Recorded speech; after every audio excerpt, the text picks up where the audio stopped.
வணக்கம் நண்பர்களே, மனதோடு கொஞ்சம் பேசுங்கள். பகுதி 26, மருந்தாகும் ஆன்மீக பயணங்கள்.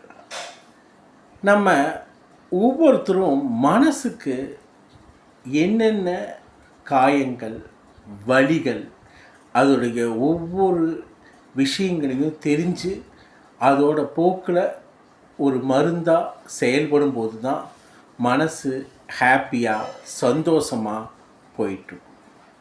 அப்படி ஹாப்பியாக சந்தோஷமாக போகும்போது தான் மனம் ஒரு தெளிவான மனநிலையோட ஹாப்பியாக ஒரு முழு மகிழ்ச்சியோடு இருக்கும்போது தான் உடலும் அதோடைய ஆரோக்கியம் பேணப்படும். அப்போ உடலும் மனமும் ஒன்றாக ஆரோக்கியமாக இருக்கணும்னா நம்ம மனதோடு கொஞ்சம் பேசுங்கள்ங்கிறதுல மனசுக்கு எதெல்லாம் ஒரு ஹாப்பினஸை, ஒரு மகிழ்ச்சியை,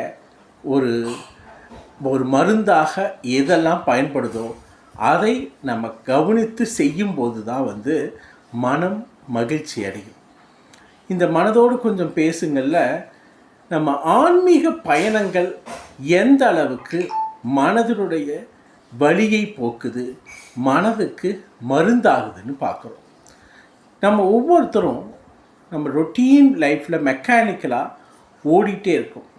இந்த மெக்கானிக்கல் லைஃப் அப்படிங்கிறது இந்த ரீசெண்ட் ஒரு 30 இயர்ஸில் 20 to 30 இயர்ஸ் ஜாஸ்தி ஆயிடுச்சு. காலையில் எழுந்திரிக்கிறது, ஷெட்யூல்டு வேலை, தென் ஒர்க்கு, தென் ஹோமு, தூங்கிறது, அடுத்த நாள் ஒர்க்குன்னு சொல்லி கண்டினியூஸாக ஒரு சைக்கிள் மாதிரி போயிட்டுருக்கு. அப்போ இந்த மனம் என்ன பிரச்சனையை சந்திக்குது, என்ன வழியை சந்திக்குது, எதுக்காக ஏங்குது, அதோடைய உண்மையான எதிர்பார்ப்பு என்ன, அது எதனால் வலியோடு இருக்குங்கிறத கவனிக்க தவறிடுறோம். அதுதான் நாளடைவில் பிரச்சனைகளாக உருவெடுத்து, மனப்பிரச்சனைகளாக உருவெடுத்து, அது வாழ்க்கையில் உடல் பிரச்சனையும் சேர்த்து கொடுக்குது. அப்போ இந்த மனப்பிரச்சனையாக உருவெடுக்கக்கூடியதை நம்ம கவனிக்க தவறிடுறோன்னு தான் அர்த்தம். அதுக்காக தான் இந்த சீரீஸே மனதோடு கொஞ்சம் பேசுங்கள்ல எங்கெங்கெல்லாம் நம்ம மனதை கவனிக்கணும், அப்படி எப்படியெல்லாம் கவனிக்கும்போது நம்ம அதுக்கு ஒரு மருந்து தடவி அதை சரியான ஒரு ட்ரீட்மெண்ட் மூலமாக நமக்கு நாமே கொடுத்து அதைய ஒரு ஹாப்பினஸோடு சந்தோஷமாக வச்சு அதனால் மன ஹெல்த்தும் உடல் ஹெல்த்தும் ஒன்றாக நன்றாக இருக்கக்கூடிய வழி தான் இந்த முறை. ஸோ உலகத்தில் ஒவ்வொருத்தருக்கும் ஒவ்வொரு மார்க்கம் இருக்குது. ஒவ்வொரு மதமும் ஒவ்வொரு ஆன்மீக பயணங்களையும் ஆன்மீக விஷயங்களையும் போதிக்குது.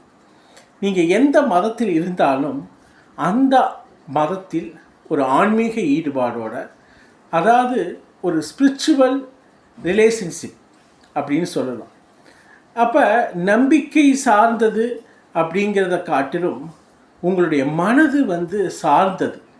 நம்பிக்கை ஒரு பக்கம், அதே நேரத்தில் இந்த ஸ்பிரிச்சுவல் ஆன்மீகம்ங்கிறது உங்கள் மனதை பண்படுத்துறதுக்கு தான் நம்ம முன்னோர்கள் கொண்டு வந்தாங்க. ஸோ நம்ம உடலுக்கு எத்தனையோ எக்ஸசைஸ் பண்ணுற நடைப்பயணம், அப்புறம் ஸ்விம்மிங், வாக்கிங், எத்தனையோ உடலுக்கு எக்ஸசைஸ், ஜிம் போகிறது, புல்லப், புஷ்அப். ஸோ இதெல்லாம் நிறைய விஷயங்கள் நம்ம நார்மலாக உடலுக்கு பண்ணுறோம். ஆனால் மனதுக்கு யோகா, மெடிடேஷன் இருந்தாலும் அதை தாண்டி மனது கண்டினியூஸாக ஏதோ ஒன்றில் ஈடுபாட்டோடு இருக்கிறதுங்கிறது வேறு.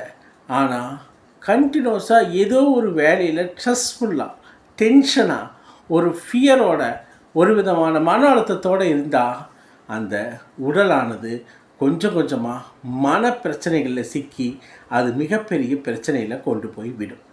அதனால தான் இதிலிருந்து டைவர்ஷனுக்காக தான் ஆன்மீக பயணங்கள், ஆன்மீகத்தில் ஈடுபாடு, இதெல்லாமே சயின்டிஃபிக்காக மனதை டைவர்ட் பண்ணுறதுக்காக நம்ம முன்னோர்கள் கொடுத்த ஒரு அருமையான விஷயம். அது எல்லா மதத்துலேயும் இந்த ஆன்மீக பயணங்கள் இருக்குது, ஆன்மீக திருவிழாக்கள் இருக்குது, ஆன்மீக நோன்புகள் இருக்குது. ஸோ இதை நம்ம ஒரு சயின்ஸாக எடுத்துக்கிட்டு, ஒரு மார்க்கமாக எடுத்துக்கிட்டு, அந்த சயின்ஸில் நமக்கு கிடைக்கக்கூடிய அட்வான்டேஜ் எடுத்துகிட்டு ஒரு நம்பிக்கையின்பால் நினச்சிக்கிட்டு நாம் வந்து அதை செய்யணும்.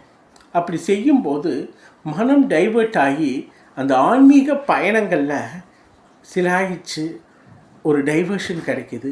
டிஃப்ரெண்ட் என்வாமெண்ட்டு, டிஃப்ரெண்ட் பீப்புள், ஏதோ ஒரு நம்பிக்கை நமக்கு மேலே ஒரு காட் அவர் வந்து கண்டிப்பாக ஏதாவது ஒரு விதத்தில் நமக்கு ஒரு மிராக்கிள் பண்ணுவார், ஒரு ஹெல்ப் பண்ணுவார், ஏதோ ஒரு தூதுவர்களை மனிதர்களை அனுப்புவாருன்னு சொல்லி இந்த மனதுக்கு இந்த ஆன்மாவுக்கு ஒரு செய்தியை சொல்லி நம்பிக்கை கொடுத்து ஆறுதலை கொடுக்கக்கூடியதாக வந்து இந்த ஆன்மீக பயணங்களும் ஆன்மீக ஈடுபாடும். அது வந்து சயின்டிஃபிக்காக மன நலத்தை பாதுகாக்கிறது, மன நலத்தை இம்ப்ரூவ் செய்கிறது. ஸோ அதனால் வந்து நம்ம எந்த நிலையிலும் இந்த சயின்ஸுன்னு சொல்லக்கூடிய சைக்காட்ரிக் ட்ரீட்மெண்ட், அதாவது வந்து மனதை மேம்படுத்துவது, மனதை டைவர்ட் பண்ணுறது. அப்போ ஒரே நிலையில் இருந்துட்டு ஏதோ ஒரு விஷயத்தை யோசிச்சுட்டு ஒன்றையே பண்ணிட்டு அதிலேயே மூழ்கிட்டு ஒரு டென்ஷனாக ஸ்ட்ரெஸ்ஃபுல்லாக லைஃப் போயிட்டுருக்கும்போது இந்த ஆன்மீக பயணங்கள், ஆன்மீக ஈடுபாடு நம்ம வந்து சயின்டிஃபிக்காகவும் சரி மனதுக்கும் ஒரு டைவர்ஷன் கிடைக்கிது. டைவர்ஷன் கிடைக்கிறது மட்டும் இல்லாமல் பல விஷயங்களை நமக்குள்ளேயே போட்டுக்காமல் நமக்கு மேலே இருக்கக்கூடிய ஒருவர்கிட்ட சொல்லி ஒரு யாத்திரையாக போகிறது, ஒரு கடவுளை பார்த்து சொல்கிறது. அப்படிங்கும்போது நமக்கு இருக்கக்கூடிய அந்த மன அழுத்தம், மனபாரம், மனதில் இருக்கக்கூடிய எத்தனையோ குமுறல்கள் அங்கே வந்து லேசாகிடுது. நம்ம அவர்கிட்ட இறக்கிறோம், அவர் ஏதோ ஒரு ரூபத்தில் நமக்கு ஒரு மிராக்கிள் ஏற்படுத்துவார், ஏதோ ஒரு ரூபத்தில் நமக்கு ஒரு நல்லது செய்வான்னு சொல்லி நினைக்கும்போது அந்த பயணங்களை மேற்கொள்ளும்போது உடல் மனம் வந்து அப்படியே லேசாகுது. மனம் லேசாக அந்த மனதில் இருக்கக்கூடிய அழுத்தங்களும் மனதில் இருக்கக்கூடிய பிரச்சனைகளும் குறையுது. கம்ப்ளீட்டாக டைவர்ஷன் கிடைக்குது. அப்படி குறைய மனம் நன்றாக ஆரோக்கியமாக மாறும்போது அதனுடைய தொடர்புடைய உடலும் நன்றாக ஆரோக்கியமாக மாறிவிடும். இதுதாங்க ஒவ்வொரு மனிதனுக்கும் சிம்பிளான மெத்தடு, ரூல்ஸு. நம்ம நிம்மதி அப்படிங்கிறது வேறு எங்கேயும் இல்லைங்க, நம்மளே உருவாக்கிக்கூடியது தான் நிம்மதி. நம்மளே நமக்கு நாமே பல விஷயங்களை செய்து கொண்டே இருந்தால்தான் நமக்கு நிம்மதி ஏற்படும். நான் நிம்மதி இல்லைன்னு சொல்லிகிட்டே இருக்காமல் எல்லா விஷயங்கள்லேயும் நம்ம முன்னோர்கள் நமக்கு பல விஷயங்களை காட்டியிருக்காங்க. அதுக்கு கோயில்களாகட்டும், சர்ச்சுகளாகட்டும், அதே மாதிரி மசூதிகளாகட்டும், அல்லது வெவ்வேறு இடங்கள் இருக்கக்கூடிய இந்த ஆன்மீக மார்க்கங்கள் ஒரு விதமான மனதை லேசாக்கிறது மட்டும் இல்லை, இந்த ஆன்மீக பயணங்கள் வெவ்வேறு இடங்களுக்கு போய் வெவ்வேறு மனிதர்களை மீட் பண்ணி அவங்க கூட பேசும்போதும் ஒரு விதமான அந்த ஆன்மீகத்திலேயே ஈடுபட்டு வரும்போது மனசு லேசாகி நம்ம பிரச்சனையெல்லாம் என்னப்பா, நம்மளை விட எத்தனையோ பிரச்சனைகள் இருக்குது, அந்த பிரச்சனைகளையெல்லாம் அந்த கடவுள்கிட்ட விட்டு எத்தனையோ பயனடைஞ்சவங்க அதிலிருந்து ரிலீவ் ஆனவங்க இருக்காங்க. ஸோ நம்மளும் நம்மளுடைய கஷ்டங்களையும் பிரச்சனைகளையும் மன அழுத்தங்களையும் நமக்கு மேலே இருக்கக்கூடிய கடவுள்கிட்ட போட்டிருக்கோம், அது கண்டிப்பாக லேசாகிடும்னு ஒவ்வொரு மனிதனும் நினைக்கிறான். அப்படி நினைக்கும்போது தான் வந்து மனசு லேசாகுது. மனசு வந்து லேசாகும்போது தான் மன அழுத்தங்களும் மன ஏக்கங்களும் மனசில் இருக்கக்கூடிய எல்லாவித நோய்களும் கொஞ்சம் கொஞ்சமாக தீரும். நம்ம முன்னோர்கள் பார்த்திங்கன்னா யாருக்கு என்ன மனப்பிரச்சனையாக இருந்தாலும் அந்த கோயிலுக்கு போயிட்டு வா, இந்த கோயிலுக்கு போயிட்டு வா அப்படிங்கிறது எல்லாமே சைக்காட்ரிக் ட்ரீட்மெண்ட்டு தான். ஒரு ஜோசிக்காரர்கிட்ட, அதாவது வந்து ஜாதகம் பார்க்கக்கூடிய ஒரு ஜோதிடர், அந்த ஜோதிடர்கிட்ட வந்து நம்ம ஒரு ஜாதகத்தை கொடுக்கும்போது அவங்க வந்து இந்த கோயிலுக்கு போய் பரிகாரம் பண்ணிட்டு வாங்க அப்படிங்கும்போது நம்ம அந்த ஜாதகத்தை எடுத்து போகக்கூடிய நபருடைய மன அழுத்தத்தை அந்த ஜோதிடர் வந்து தெரிஞ்சுக்கிறார். ஏதோ ஒரு பையனுக்கோ ஒரு பொண்ணுக்கோ மேரேஜ் ஆகலை, யாருக்கோ குழந்தை இல்லை, அல்லது வேறு அவங்களுக்கு பிரச்சனைகள் அப்படின்னெல்லாம் அந்த ஜோதிடர் கணிச்சுக்கிறாரு, தெரிஞ்சுக்கிறாரு. அப்போ மனசு வந்து நல்லா இருந்தால் தான் உடல் நன்றாக இருக்கும். உடல் நன்றாக இருக்கும்போது தான் அந்த பிரெயின் வந்து நல்லா வேலை செஞ்சு எடுக்கக்கூடிய முடிவுகள் தீர்க்கமான முடிவாக இருக்கும்போது தான் வெற்றி உண்டாகும். அந்த குழம்புல கொட்டையில் என்ன ஆகும்னா ஒரு நல்ல முடிவு வராது. அது மாதிரி தான் பிரெயின் வந்து ஒரு மன அழுத்தத்தோடும் ஸ்ட்ரெஸ்ஸாகவும் டென்ஷனாகவும் இருக்கும்போது கண்டிப்பாக அதில் நல்ல முடிவு எடுக்க முடியாது. அதனால தான் இந்த ஜோதிடர்கிட்ட போகும்போது அவங்க சொல்கிறாங்க, நீங்கள் இந்த கோயிலுக்கு போயிட்டு வாங்க, போய் பரிகாரம் பண்ணிட்டு வாங்க அப்படின்னு சொல்கிறாங்க. இதெல்லாம் ஆன்மீக தலங்களுக்கு எதுக்காக அனுப்புகிறாங்கன்னா, நம்ம முழுசாக ஒரு நம்பிக்கையோட அந்த அந்த ஆன்மீக தலத்துக்கு போய் அந்த பரிகாரங்களை செய்யும்போது நமக்கு மேலே ஒருத்தர் இருக்கார், அவர் இந்த பிரச்சனைகளெல்லாம் பார்த்துக்குவார், நமக்கு வந்து இதிலிருந்து விடுதலை கிடைக்கும், மனம் வந்து சந்தோஷம் அடையும்னு சொல்லி போயிட்டு வரும்போதே அந்த மனதுக்குள்ளே இருக்கக்கூடிய இறுக்கங்கள் குறைஞ்சு மன அழுத்தங்கள் குறைஞ்சு அப்போ தெளிவான மனநிலையும் உடல்நிலையும் வந்ததுக்கப்புறம் நீங்கள் எடுக்கக்கூடிய முடிவுகள் கூட தெளிவாக அமைஞ்சிருது. அப்படி தெளிவாக அமையும் போது நீங்கள் எடுக்கக்கூடிய முடிவுகள் வெற்றியை நோக்கி கொடுக்குது. அந்த வெற்றி தான் வந்து உங்களுக்கு ஒரு சொல்யூஷனை கொடுக்கறதா அமையும். அதனால் வந்து ஆன்மீக பயணங்கள் எல்லா மதத்துலேயும் இருக்குது. அந்த மதத்தினுடைய ஆன்மீக பயணங்களில் ஒரு இதாக, அதாவது வந்து சூப்பர்ஃபிஷியலாக பார்க்காம அல்லது சில பேர் மூட நம்பிக்கைன்னு நினைக்காம இது வந்து ஒரு மனதுக்கான ஒரு கலை, மனவளக்கலை அப்படின்னு நினச்சி ஒரு மனதுக்கு நம்ம முன்னோர்கள் செய்த மிகப்பெரிய சைக்காட்டிக் சென்டர்ஸ், ஒரு நமக்கு மேலே இருக்கக்கூடிய கடவுள், ஒரு தெய்வத்தை நம்மளே சரணடைஞ்சு நம்ம பிரச்சனைகள்லாம் சொல்லி அவர் தலையில் சொல்லிட்டு நம்ம தெளிவான மனநிலைக்கு வரக்கூடியது தான் இந்த ஆன்மீக பயணங்கள்.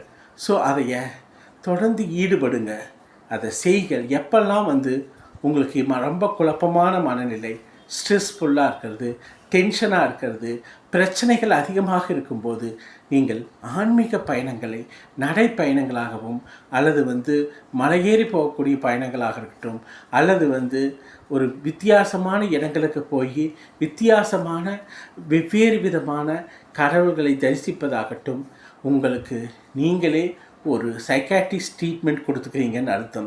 அப்படி சைக்காட்ரிக் ட்ரீட்மெண்ட்டு கொடுக்கும்போது நீங்கள் போகக்கூடிய வித்தியாசமான என்விரான்மெண்ட்டு, வித்தியாசமான பீப்புள், வித்தியாசமான ஒரு சுற்றுப்புற சூழ்நிலை, இது எல்லாமே சேர்ந்து உங்களுடைய மனதை ஒரு இறுக்கமான சூழ்நிலையிலிருந்து லேசாக்கிடுது.